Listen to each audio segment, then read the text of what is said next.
ಎಲ್ಲ ಪ್ರೀತಿಯ ವಿದ್ಯಾರ್ಥಿಗಳಿಗೆ ಸ್ವಾಗತ. ಈ ಒಂದು ವಿಡಿಯೋದಲ್ಲಿ ನಾವು 9ನೇ ತರಗತಿ ಇಂಗ್ಲಿಷ್ ಮರುಸಿಂಚನ ಸ್ಟೂಡೆಂಟ್ ಹ್ಯಾಂಡ್ ಬುಕ್ನ period number 16 topic verb and types of verbs ಒಂದು ವರ್ಕ್ಶೀಟ್ಸ್ಗಳ ಕೀ ಆನ್ಸರ್ಸನ್ನು ನೋಡೋಣ. ನೀವು ಇನ್ನೂ ಲರ್ನ್ ಈಸಿಲಿ ಚಾನಲ್ಗೆ ಸಬ್ಸ್ಕ್ರೈಬ್ ಮಾಡಿಕೊಳ್ಳದೆ ಇದ್ದಲ್ಲಿ ತಪ್ಪದೆ ಸಬ್ಸ್ಕ್ರೈಬ್ ಮಾಡಿ ಅಂತ ಹೇಳ್ತಾ, ಇಲ್ಲಿ topic verb and verb types ನೀಡಲಾಗಿದೆ. ಡೆಫಿನೇಷನನ್ನು ನೋಡೋದಾದರೆ, verbs are words that express action, occurrence or state of being ಅಂತ ಹೇಳ್ತಾ ಇದೆ. ವರ್ಬ್ಸಲ್ಲಿ ಟೈಪ್ಸ್ಗೆ ಬಂದಾಗ ಆ್ಯಕ್ಷನ್ ವರ್ಬ್ಸ್ ಇರುತ್ತೆ, ಅಂದರೆ ಕೆಲಸವನ್ನು ಸೂಚಿಸ್ತಕ್ಕಂಥ ವರ್ಬ್ಸ್ ಇರುತ್ತೆ. ನಂತರ ಹೆಲ್ಪಿಂಗ್ ವರ್ಬ್ಸ್ ಅಂದಾಗ ಆಕ್ಸಲರಿ ವರ್ಬ್ಸ್ ಅಂತೇಳಿ ಕರಿತೀವಿ. ಸೆಂಟೆನ್ಸಲ್ಲಿ ಮೇಯ್ನ್ ಆಕ್ಷನ್ ವರ್ಬ್ ಇಲ್ಲದೇ ಇದ್ದಾಗ ಈ ಹೆಲ್ಪಿಂಗ್ ವರ್ಬ್ಸ್ ಆ ವಾಕ್ಯವನ್ನು ಕಂಪ್ಲೀಟ್ ಮಾಡ್ತಾ ಇರುತ್ತೆ. ಟ್ರಾನ್ಸಿಟಿವ್ ಅಂದಾಗ ಯಾವ ಒಂದು ವಾಕ್ಯದಲ್ಲಿ ಆ ಒಂದು ವರ್ಬ್ ಕಂಪಲ್ಸರಿ ಒಂದು ಆಬ್ಜೆಕ್ಟನ್ನು ಬಯಸುತ್ತೆ, ಆ ಒಂದು ವಾಕ್ಯಕ್ಕೆ ಮೀನಿಂಗ್ ಕೊಡೋದಕ್ಕೆ ಅಂತಕ್ಕಂಥದ್ದು ಇಲ್ಲಿ ಎಕ್ಸಾಂಪಲನ್ನು ಸಹ ನೀಡಲಾಗಿದೆ. She ate the apple. Ate ತಿಂದಳು ಅಂದಾಗ ಏನನ್ನ ಅನ್ನೋದನ್ನ ನಾವಲ್ಲಿ ಆಬ್ಜೆಕ್ಟ್ ಬರೀಬೇಕಾಗತ್ತೆ. ಇಂಟ್ರಾನ್ಸಿಟಿವ್ ವರ್ಬ್ ಅಂದಾಗ ಯಾವ ವಾಕ್ಯದಲ್ಲಿ ವರ್ಬ್ ಆಬ್ಜೆಕ್ಟನ್ನು ಬಯಸೋದಿಲ್ಲವೋ ಅಂಥದನ್ನು ಇಂಟ್ರಾನ್ಸಿಟಿವ್ ಅಂತ ಕರಿತೇವೆ. ಹಿ ಸ್ಲೀಪ್ಸ್ ಪೀಸ್ಫುಲಿ. ಸ್ಲೀಪ್ಸ್ ನಿದ್ದೆ ಮಾಡ್ತಾ ಇದ್ದ, ಆದರೆ ಆಬ್ಜೆಕ್ಟಲ್ಲಿ ಬೇಕಾಗಿರಲ್ಲ, ಅದನ್ನ ಇಂಟ್ರಾನ್ಸಿಟಿವ್ ಅಂತ ಕರಿತೇವೆ. ಮತ್ತು 4ನೇ ಟೈಪ್ಗೆ ಬಂದಾಗ finite and non finite verbs ಅಂತಕ್ಕಂಥದ್ದನ್ನು ನೀಡಲಾಗಿದೆ. ಇಲ್ಲಿ ಫೈನೈಟ್ ವರ್ಬ್ಸ್ ಅಂದಾಗ ನಮಗೆ ಒಂದು ಟೆನ್ಸನ್ನು ಹೇಳ್ತಕ್ಕಂತಹ, ನಂಬರ್ ಆಫ್ ಸಬ್ಜೆಕ್ಟ್ ಎಷ್ಟಿದೆ ಅಂತಕ್ಕಂಥದ್ದನ್ನು ಹೇಳ್ತಕ್ಕಂತಹ ಒಂದು ವರ್ಬ್ಗಳಿಗೆ ನಾವು ಫೈನೈಟ್ ಅಂತ ಕರಿತೀವಿ. ಅವು ಹೆಲ್ಪಿಂಗ್ ವರ್ಬ್ಗಳಾಗಿರುತ್ತೆ. ವರ್ಬ್ 1 ಮತ್ತು ವರ್ಬ್ 2 ಇವುಗಳನ್ನು ಫೈನೈಟ್ ಅಂದರೆ ಪ್ರೆಸೆಂಟ್ ಮತ್ತು ಪಾಸ್ಟ್ ಟೆನ್ಸ್ ವರ್ಬ್ಸನ್ನು ನಾವು ಫೈನೈಟ್ ಅಂತ ಕರಿತೇವೆ. ನಾನ್ ಫೈನೈಟ್ ವರ್ಬ್ಸ್ ಅಂದಾಗ ಅವು ಯಾವುವು ಸಹ ಟೆನ್ಸನ್ನಾಗಲಿ ಅಥವಾ ಸಬ್ಜೆಕ್ಟ್ ಎಷ್ಟು ಸಿಂಗುಲರ್ ಇದೆಯಾ ಪ್ಲೂರಲ್ ಇದೆಯಾ ಅಂತಕ್ಕಂಥದ್ದನ್ನ ತೋರಿಸೋದಿಲ್ಲ. ಅವುಗಳನ್ನು ನಾನ್ ಫೈನೈಟ್ ಅಂತ ಕರಿತೇವೆ. ಆ ನಾನ್ ಫೈನೈಟ್ನಲ್ಲಿ ಇನ್ಫಿನಿಟಿವ್ಸ್ ಇದೆ, ಜೆರಂಡ್ಸ್ ಇದೆ, ಮತ್ತು ಪಾರ್ಟಿಸಿಪಲ್ಸ್ ಇದೆ. ಅಂದರೆ ವರ್ಬ್ 3, ವರ್ಬ್ 4 ಮತ್ತು ವರ್ಬ್ 5, 2 ಪ್ಲಸ್ ವರ್ಬ್ 1 ಇನ್ಫಿನಿಟಿವ್ ಅಂತ ಕರಿತೀವಿ. ಎಲ್ಲವೂ ಸಹ ನಾನ್ ಫೈನೈಟ್ ವರ್ಬ್ಸ್ ಆಗಿರುತ್ತೆ. ನಂತರ ಇಲ್ಲಿ ಈ ವರ್ಬ್ಸ್ಗೆ ಸಂಬಂಧಿಸಿರ್ತಕ್ಕಂತಹ ವರ್ಕ್ಶೀಟ್ಸ್ಗೆ ಬಂದಾಗ worksheet number 63, read each sentence and identify the verb, write the verb in the fill in the blanks provided ಇದೆ. ಇಲ್ಲಿ ಶಿ ರನ್ಸ್ ಎವರಿ ಮಾರ್ನಿಂಗ್. ಇಲ್ಲಿ ರನ್ಸ್ ಅಂತಕ್ಕಂಥದ್ದು ವರ್ಬ್ ಆಗಿರುತ್ತೆ, ಇದು action verb. The flowers bloomed beautifully. Bloomed ಅಂತಕ್ಕಂಥದ್ದು ಹರಳಿತು, ಕ್ರಿಯೆ, ಇದು ಆಕ್ಷನ್ ವರ್ಬ್ ಆಗುತ್ತೆ.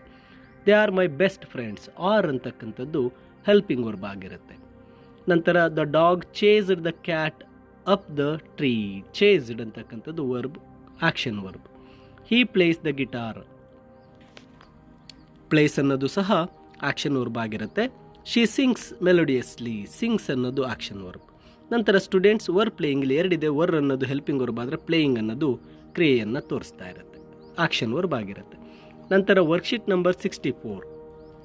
ಇಲ್ಲಿ ವರ್ಕ್ಶೀಟ್ ನಂಬರ್ 64ಗೆ ಬಂದಾಗ identify the type of verb in each sentence, right action for an action, verb for being, B verbs, transitive for transitive, intransitive verbs, intransitive ಅಂದರೆ ಯಾವ ಟೈಪ್ನ ಪದ ಅಂತಕ್ಕಂಥದ್ದನ್ನು ನಾವು ಐಡೆಂಟಿಫೈ ಮಾಡಿ ಬರೀಬೇಕಾಗುತ್ತೆ.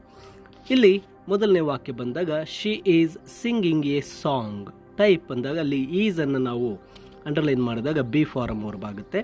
They walk to the park. Walked ಅಂದಾಗ action ಆಗಿರುತ್ತೆ. The cake tastes delicious. Tastes ಅನ್ನೋದು intransitive verb ಆಗಿರುತ್ತೆ. He has been sleeping all day. ಇಲ್ಲಿ ಸ್ಲೀಪಿಂಗ್ ಅನ್ನು ಅಂಡರ್ಲೈನ್ ಮಾಡ್ಕೊಂಡಾಗ ನಾನ್ ಫೈನೈಟ್ ಬರುತ್ತೆ. We were late for the meeting. Were ಅನ್ನೋದು be form ಅಥವಾ ಹೆಲ್ಪಿಂಗ್ ವರ್ಬನ್ನು ಕೂಡ ತಗೋಬೋದು. ನಂತರ students R doing home work. Are ಅಂತಕ್ಕಂಥದ್ದು be form. Walking is good for health. ಇಲ್ಲಿ ಈಸ್ ಅನ್ನು ನಾವು ಅಂಡರ್ಲೈನ್ ಮಾಡಿದಾಗ helping verb. Sangeetha has written a letter. Has ಅನ್ನು ಅಂಡರ್ಲೈನ್ ಮಾಡಿದರೆ ಅದು ಫೈನೈಟ್ ಆಗುತ್ತೆ. ರಿಟನ್ ಅನ್ನು ಅಂಡರ್ಲೈನ್ ಮಾಡಿದಾಗ ನಾನ್ ಫೈನೈಟ್ ಆಗುತ್ತೆ. ಇಲ್ಲಿ ಫೈನೈಟ್, ನಾನ್ ಫೈನೈಟ್ ವರ್ಬ್ಸ್ ಇವೆಲ್ಲದಕ್ಕೂ ಸಹ ಲರ್ನ್ ಈಸಿಲಿ ಚಾನಲ್ನಲ್ಲಿ ನಾನು ಆಲ್ರೆಡಿ ಗ್ರಾಮರ್ ವೀಡಿಯೋಸ್ನಲ್ಲಿ ಎಲ್ಲವನ್ನು ಎಕ್ಸ್ಪ್ಲೇನ್ ಮಾಡಿ ಎಕ್ಸಾಂಪಲ್ ಸಮೇತ ನೀಡಿರ್ತೇನೆ. ಆ ಗ್ರಾಮರ್ ವೀಡಿಯೋಸ್ನಲ್ಲಿ ಇದನ್ನು ನೀವು ಕಲಿಬಹುದಾಗಿರುತ್ತೆ. ಇನ್ನು ವರ್ಕ್ಶೀಟ್ ನಂಬರ್ 65ಗೆ ಬಂದಾಗ write 3 sentence of your own, underline the verb in each sentence and label its part ಅಂತ ಹೇಳಿದ್ದಾರೆ. Label its type. ಇಲ್ಲಿ ಟೈಪ್ ಅಂತ ನಾನು ಮೊದಲೇ ಬರೆದಿದ್ದೇನೆ. Finite, he was waiting for me. Was ಅನ್ನೋದು ಫೈನೈಟ್ ವರ್ಬ್ ಆಗಿರುತ್ತೆ. ಸಬ್ಜೆಕ್ಟ್ ಪಕ್ಕದಲ್ಲೇ ಬರುತ್ತೆ. ವಾಸ್ ಅಂತಕ್ಕಂಥದ್ದು ಟೈಮನ್ನು ತೋರಿಸ್ತಾ ಇದೆ, plus singular, he subject singular ಅನ್ನೋದನ್ನು ತೋರಿಸ್ತಾ ಇದೆ. ಇದು ಫೈನೈಟ್. ನಂತರ ಆ್ಯಕ್ಷನ್ ವರ್ಗೆ ಬಂದಾಗ I ride the bike. Ride ಅನ್ನೋದು ಆ್ಯಕ್ಷನನ್ನು ತೋರಿಸ್ತಾ ಇದೆ, ಗಾಡಿಯನ್ನು ಓಡಿಸಿದೆ ಅಂತ. ನಂತರ ಟೈಪ್ 3 ಟ್ರಾನ್ಸಿಟಿವ್ಗೆ ಬಂದಾಗ he made A mistake. He made A mistake. Made ಅವನು ಮಾಡಿದ ಏನನ್ನ, ಎ ಮಿಸ್ಟೇಕ್. ಆ ಮೇಡ್ಗೆ ಆ ಮಿಸ್ಟೇಕ್ ಅಂತಕ್ಕಂತಹ ಆಬ್ಜೆಕ್ಟ್ ಬೇಕಾಗುತ್ತೆ. ಸೊ ಇದು ಟ್ರಾನ್ಸಿಟಿವ್. ನಂತರ ಬರ್ತಕ್ಕಂಥದ್ದು 27 ಪೀರಿಯಡ್ ಆಗಿರುತ್ತೆ. ಮುಂದಿನ ಒಂದು ವಿಡಿಯೋದಲ್ಲಿ 27 ಪೀರಿಯಡ್ಗೆ ಸಂಬಂಧಿಸಿರ್ತಕ್ಕಂಥ ವರ್ಕ್ಶೀಟ್ ಕೀ ಆನ್ಸರ್ಸನ್ನು ನಿಮಗಾಗಿ ಮಾಡಿ ನೀಡ್ತೇನೆ. ಆ ಒಂದು ವಿಡಿಯೋದಲ್ಲಿ ಮತ್ತೊಮ್ಮೆ ನಾವು ಭೇಟಿಯಾಗೋಣ ಅಂತ ಹೇಳ್ತಾ ಎಲ್ಲರಿಗೂ ಧನ್ಯವಾದಗಳು.